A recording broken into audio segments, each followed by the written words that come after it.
Hello. You've finally woken up. You must be feeling lost and confused right now, unsure of where you are and who I am. Don't worry, I'm here to help you. I need to tell you something that might be hard for you to hear, but it's important that you know. This isn't the first time this has happened. You've woken up with no memory before. Every night, your memory is reset. You cannot remember yesterday or any day before that. After a failed suicide attempt, you went through a lot of stress, and that's why you can't remember things. Oh, I forgot to introduce myself. My apologies. My name is Marana. Your mom hired me to look after you, as every night you wake up oblivious to the world around you. My role is to be a beacon in the early hours, to help you navigate through the confusion. Of course, I am also here to assist you in regaining your memory. By the way, my duty is to provide you with a guide on what to do when I'm not around, and where to find essential items you might need. Here, this is the guide. As you can see, it's a bit worn out since you've used it prior. In case of emergencies, the first aid kit is in your cabinet at the very bottom. You'll instantly recognize it. It looks like a typical first aid kit. Just to be on the safe side, I've sketched a picture of it here in the guide, so you can be sure you've found the right box. To get to the kitchen, you will need to leave your room, walk straight down the corridor, then take a left. That's where you'll find the kitchen. If something happens to either of us, dial 911. That's the number for emergency services. Your phone is on the table. The phone is switched on and fully charged. You've always had a knack for figuring out how to use it, so I'm sure you won't have any issues there. What else was there? I feel like I'm forgetting something. Oh, right. If you have to call an ambulance, you'll need to know your address. It's 4 Buttiff Street, Arc City. It might be a bit challenging to remember right now, so I understand. However, everything I have just told you is written down on this note. Please, keep it safe and always have it with you, okay? Great. You're doing very well. Now, to add a little joy to the moment, I've prepared something special for you. I cooked your all-time favorite dish, toast with egg. It's important to fuel your body. After eating, I can give you a tour around your room and help you discover more about your life that's been temporarily forgotten. So don't rush yourself. Eat at your own pace. I'll be here.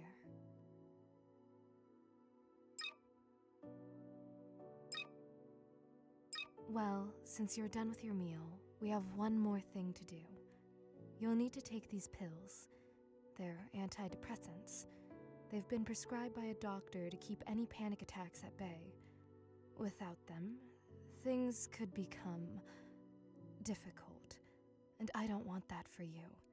I don't want to appear as if I'm forcing you to take some strange pills, especially if you are uncomfortable. That is not my intention. While it's a condition for me to be able to show you the room, the decision is completely yours. Just so you know, regardless of your choice, I will still guide you around the room. And I understand if you choose not to take them. Will you take these pills or not?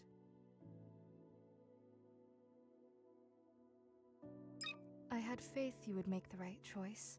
You'll need to take 2 pills to ensure everything goes smoothly. I know it might sound a bit daunting, taking 2 instead of 1, but trust me on this. Nothing adverse will happen. Here, these are the pills. Just take them with water and let them do their job. I've noticed a shift in your gaze. Are you feeling all right? Please, you must tell me. If the antidepressants are affecting you adversely, it's better to stop taking them.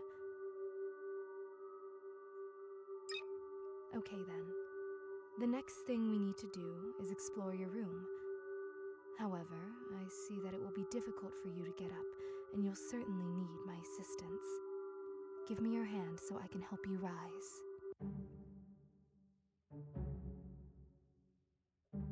I understand that you are curious and have many questions. Let's do a question and answer session before we check out your room. Choose your questions carefully, because I won't answer them a second time. Of course, you can save and revisit these questions, but where's the thrill in that? Trust your initial instinct. That's my advice. So, what do you want to know?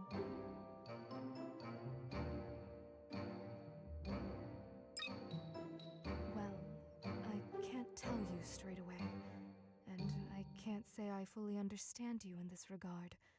You have a loving mother, your own room. I believe you should have valued this more. You even had friends and popularity. In some ways, you were fortunate in life. But you weren't lucky. That you like to suffer, leading you to your illness. However, that's just my opinion. Sorry, you can only come to understand the reasons for your actions by going through your diary. Only then will you better understand yourself. Right now, we are in the question phase, and soon we'll move to the room inspection. And then you will find out everything about yourself. Do you have any other questions?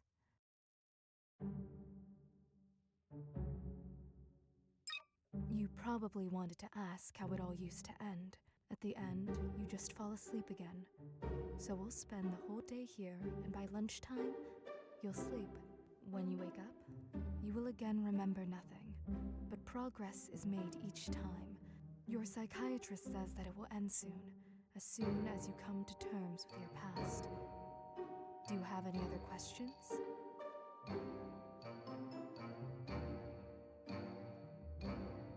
I'm not even sure whether to take that as a compliment or not. If, in your understanding, strange means unconventional, then I am actually quite impressed. I always want to make an intriguing impression.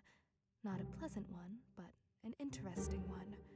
Because to leave a pleasant impression on people, you often have to just nod along with them.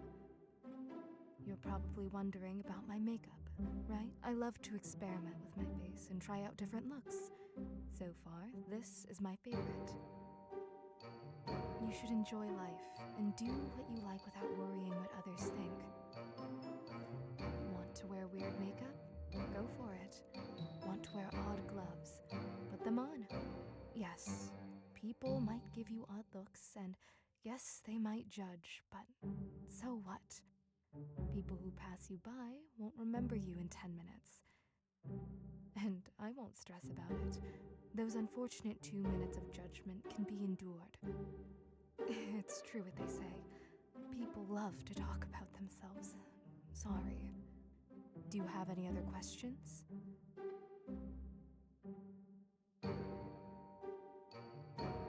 For now, unfortunately, I can't answer that question. It's personal. All I can say is that it was an unfortunate accident. That's all you can know. All right, that's enough questions from you. Let's move on to inspecting the room. Well, I'll step back now, and you can hover the cursor and click on the items that interest you.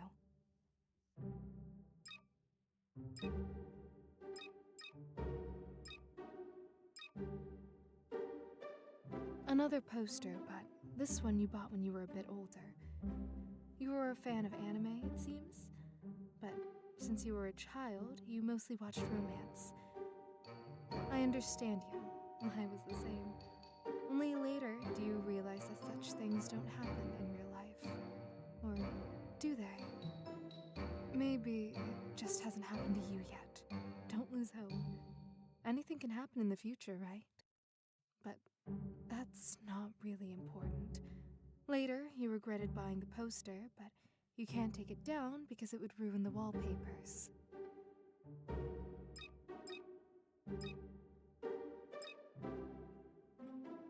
I should start by saying that all information I'll share comes from your mother. This is your laptop. You enjoyed listening to audiobooks and playing games. You also use the laptop for your studies. You even made friends online to play games with. This laptop is like an extension of you. You practically spent all your time on it. As soon as you left school, you initially spent a lot of time on your laptop. Apparently, you were attempting to isolate yourself from reality and its consequences. But soon after, you grew tired of it and stopped playing video games. I'm not sure if it was a good or bad decision, but it definitely changed your life a bit. By the way, you can look into your laptop and see what's there. Want to check?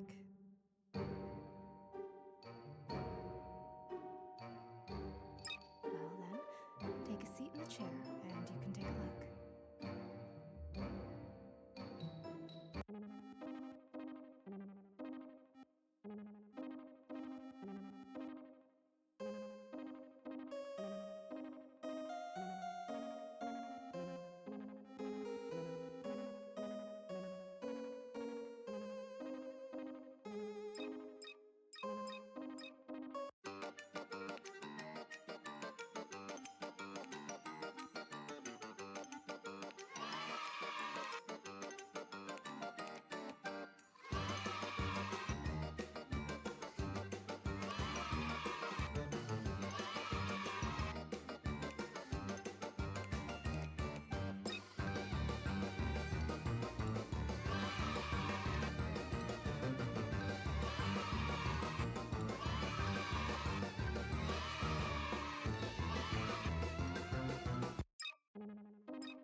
Do you have some questions about your laptop? Yes, you really did. As you can see, not every story has a happy ending. But you're always trying to make stories with happy endings, like those in movies. I think the story with the ballet dancer shouldn't have ended like that. That ending was so stupid. Like, what? Why? The story could have ended when Alara realizes the memories are fading and she's not happy anymore. The part about her finding a new love interest is so far-fetched. But the other stories? I really enjoyed them. You're a good writer, I think. Oh, no. I just confessed to looking at your laptop. Sorry. I didn't mean to. I'm just a bit tired from work, and when you sleep, I read those stories. Or I go to internet forums. They're funny, I think. Sorry, again. But since you don't have much information on your laptop anyway, it's not a problem at all. You can continue looking around the room.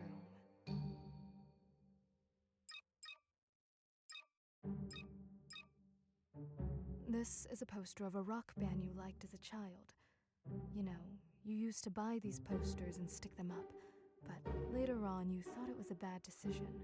At least this poster still hangs here, reminding you of your childhood and how you were a huge fan of this band. I think removing the poster is not a good idea. It would take off the wallpaper as well, ruining the look of your apartment. You can continue looking around the room. This is the plant your mom gave you for your birthday. Surprising it's still alive after so long. Just kidding. It's really because you've always taken such good care of it. Good job. Lately, with your health troubles, it's your mom who's been looking after it mostly.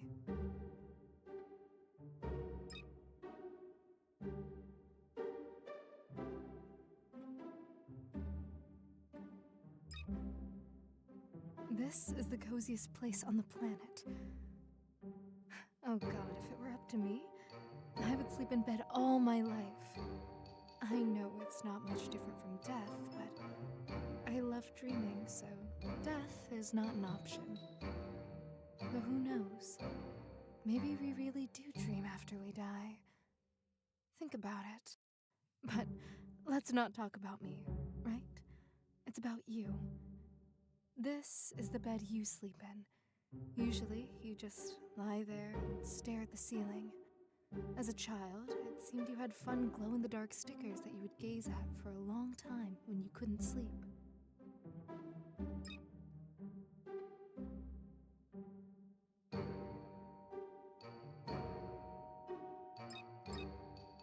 This is your diary, the most important thing you have, and reading it might take some time. But since you've clicked on it, you definitely need to read it. I won't disturb you during this time. Read at your own pace. If you want to share your emotions after reading, I'll be glad to listen.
Oh my god, how can someone be so stupid? I just can't anymore. Where is your intelligence?